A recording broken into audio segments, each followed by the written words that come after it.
And now it's time for Gifted in Space. Captain Patrick! Captain Patrick! Yes, Special Helper? It's a new year, so don't write the old year on anything, or it will tear a hole in the space time continuum, and we'll end up at a spring social in 1955. And I'm not sure I can help with Johnny Be Good, because I don't have my Special Helper license to help from Guitar Hero, because I could never pass the final level with Freebird. Captain Patrick sighed. He didn't need a reminder about the date from Special Helper at that moment. No, what he needed was a way to calm a jittery planet about to get its first snow in years. The mayor of the planet greeted the crew just as soon as they landed. Thank you for coming in such terrible conditions. It's raining, First Mate Abby said. That's my favorite weather of all. The pow, pow, pow, pow, pow of rain. Abby went on randomly, hitting things like they were percussion devices, as the mayor continued. Yes, well, it may be rain right now, but 4 out of our 5 forecasters think this is going to change to sleet and snow, and our people just aren't used to this. Have you sanded down the roads? Captain Patrick asked. Gracious, no. We need all the sand we can get to pump up the shoreline, which is not at all eroding away due to decisions we're currently making.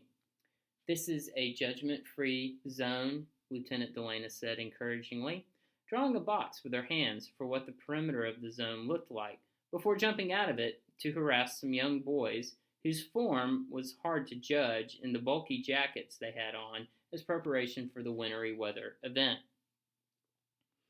Well, if you haven't sanded the roads, what have you done so far? Captain Patrick asked, in an effort to steer the conversation back to the mission.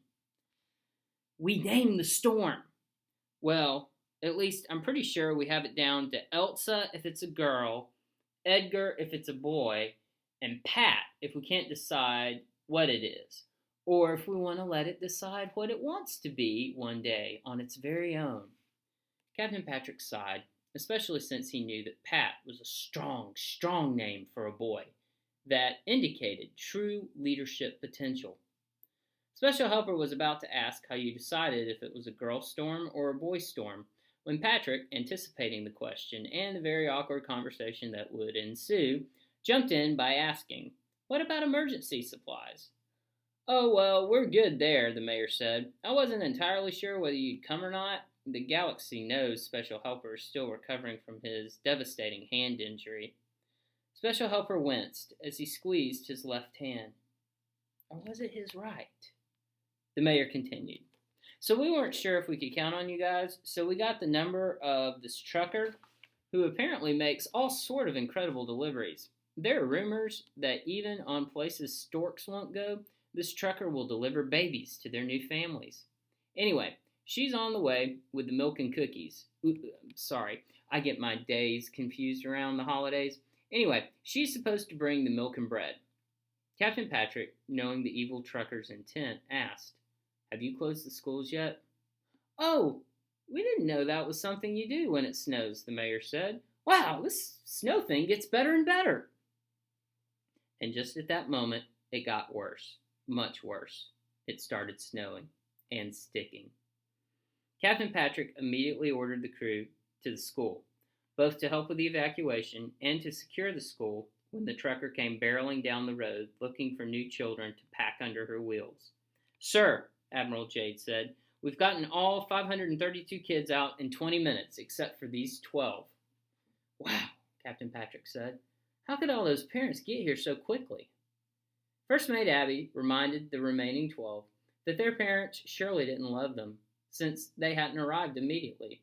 The children and Jade, who was raised essentially without parents herself, began to cry, their tears falling like frozen icicles to the ground. Look, kids, let it go, Lieutenant Delana said.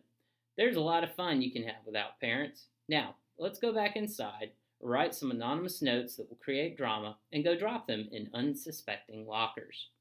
The kids and the crew walked to the doors, but they were locked. The kids started crying again. The captain knew he had to do something.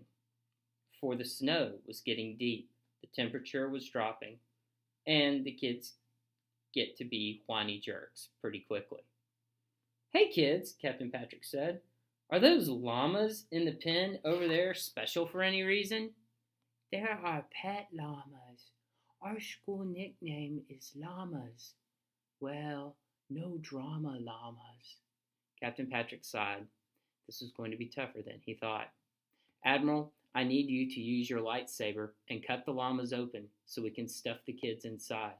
No! Admiral Jade cried.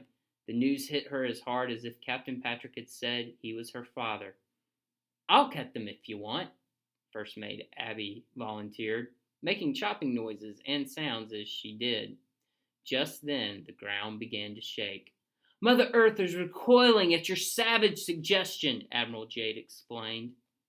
Captain Patrick was about to explain how illogical it would be to say Mother Earth was on an alien planet when the semi-horn confirmed the suspicion you probably already knew.